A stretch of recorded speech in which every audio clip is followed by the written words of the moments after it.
Scalloped potatoes or potatoes au gratin is the ultimate side dish to have at any gathering. It has thinly sliced potatoes in a rich and decadent creamy sauce topped with lots of cheese. And it's so satisfying and definitely a crowd pleaser. So by the time you guys watch this, it'll be after Thanksgiving because I do film these videos about a week in advance. So this is what I'm making for Thanksgiving, but since you guys are watching it after, you can make this for Christmas or New Year's or whatever upcoming gatherings that you guys may have. So before we get started on peeling our potatoes, let's go ahead and warm up our cream. Meet me over at the stove. I've got my pan heated over medium heat. I'm going to add in 2 cups of heavy cream, and I'm going to add 1 teaspoon of garlic powder and 2 teaspoons of salt. I like to use pink Himalayan sea salt. If you guys have been watching my videos, you know this is the salt that I use.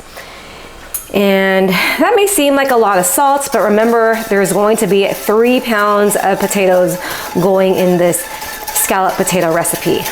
I'm going to wait for this to come to a boil to get it nice, warmed, and ready for our scalloped potatoes. So here I have 3 pounds of gold potatoes. I just love using gold potatoes because they're just nice and soft and buttery, and I love the texture, but you could also use russet. If you are using gold potatoes like I am today, we don't need to peel the skin because the skin is nice and tender. If you are using russet, you want to go ahead and peel them because the russet potatoes have a bit of a thicker skin. Okay. You could also do this by hand. I've done this by hand, but it does make life a lot easier to use a mandolin slicer, number 1, because it slices up very quickly, and then number 2 is it comes out all nice and even. But like I said, if you don't have one, you don't have to purchase one. You could just slice them up by hand. But this is a pretty cheap one. I did get this on Amazon for like, I don't know, $10, $11. Really quickly, I want to show you how thin. This is about 1/8 inch thick. So you want to slice it that thin. And like I said, using this mandolin slicer makes life a lot more easier. Also, please make sure to use the little plastic device that it came with. You don't want blood dripping all over your potatoes. You don't want to injure yourself because I have cut myself before. So beware, use this little thingy. If you have like a little glove, you can use that too. It's a lifesaver.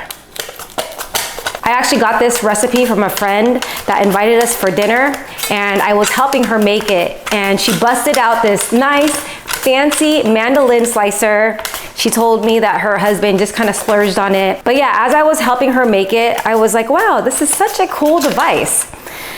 And the scalloped potatoes turned out so delicious. I asked her for the recipe, and then I quickly just bought this little cheapo slicer from Amazon. And she was like, I bet you it worked just as good. And I don't want to lie, it does. It works just as good. I mean, you can buy one of those fancy ones, but you know what? If you're only making scalloped potatoes once in a while, just buy the cheap one. It's totally fine. So I'm actually going to bake this in my casserole Dutch oven. But you can use a cast iron skillet, like a 12 inch casserole skillet. You can use a baking dish, but you want to make sure to cover it with some foil. So go ahead and grab your potatoes and then just, you know, place it around. I like to just form like a circle. It does not have to be perfect. That's what I love about this recipe. We're not making this like perfectly stacked scalloped potatoes. Just go ahead and place them in here. All right, so that's all of our potatoes, and like I mentioned, it does not need to be perfect. It's going to be covered with cheese at the end. So now I'm going to sprinkle it with some fresh ground pepper. And then I'll pour over our warmed cream. I had to warm it up again because it started cooling while I was cutting up the potatoes. So you want to cover it, and then we're going to bake it for about an hour, and then after an hour we'll top it with some cheese and we'll bake it for another 10 to 15 minutes. And like I mentioned, if you don't have a Dutch oven like this, go ahead and use your baking dish or cast iron skillet and cover it up with foil.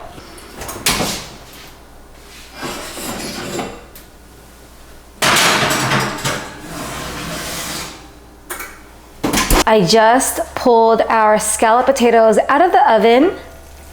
It's been baking for about an hour. Time to sprinkle over our cheese. So here I have 1 cup of sharp cheddar cheese, sharp white cheddar cheese. But you can use Gruyère, you can use Gouda. My kids do love cheddar, so the leftover cheese I know they will eat, so I chose to go with white cheddar. But yes, you could use Gruyère or Gouda as well. And I'm also going to sprinkle over half a cup of Parmesan cheese. And I just love the combination of both of the cheeses. So I'm gonna go ahead and put this back in the oven until the cheese is nice and melted, probably about 10 more minutes, keeping the heat on 350. So in she goes for another 10 minutes. And there you guys have it, scalloped potatoes. One of the best side dishes ever. All right, it is the moment of truth, my favorite part of this video. Time for the taste test. Okay, I'm going in, guys. Okay, oop, there's like a string of cheese hanging, see that?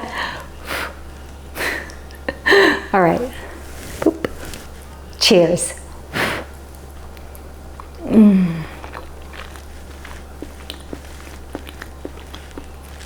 Now that is heavenly.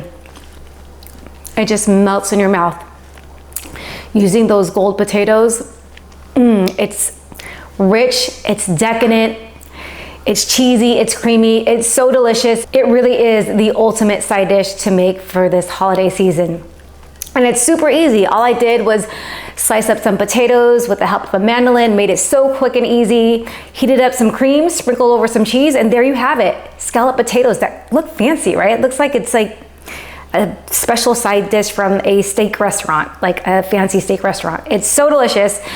Make this for your family. They are gonna rave on how delicious it is. Anyways, thank you for spending time with me in my kitchen. I hope you guys enjoyed this video. Please go ahead and like and subscribe, and I'll see you guys on the next one. Take care.